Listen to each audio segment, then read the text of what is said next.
2020 itibariyle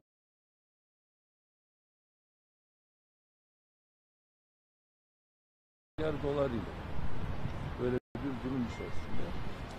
Çok çalışıyorum diyor. Çok çalışınca da çok kazanıyorum.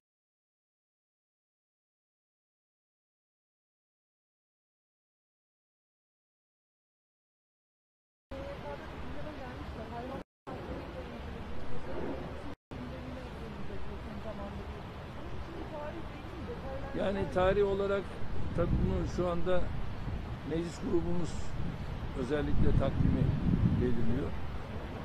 Ama yani şu anda meclis grubumuzun, grup yönetimimizin gündeminde.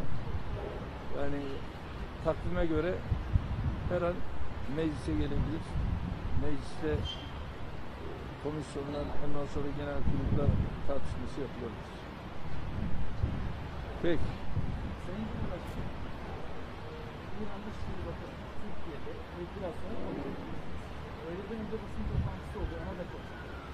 Türkiye ile İran'ın son dönemdeki ticaret hacminin düşmesinden o da şikayetçi ve belli adımlar atılacağını ifade etti. İran-Türkiye ilişkilerinde neredeyiz ve bu öğleden sonraki görüşmede öne çıkacak başlıklar var. Sen şimdi hepsini anlattın. Ciddi manada düşüş var. Bizim daha önce biliyorsunuz 30 milyar dolar gibi bir yakaladığımız süreç vardı. Ve bunu daha sonra biz 30 milyar doların çok üzerine çıkarmak gibi bir hedefimiz vardı. Ama bu koronavirüs olayı vesaire tüm bunlarla beraber, yaptırımlarla beraber ciddi bir düşüş oldu. Bugün tabii onları biraz sonra Zarif'le inşallah görüşeceğiz. Hadi iyi günler. İyi günler.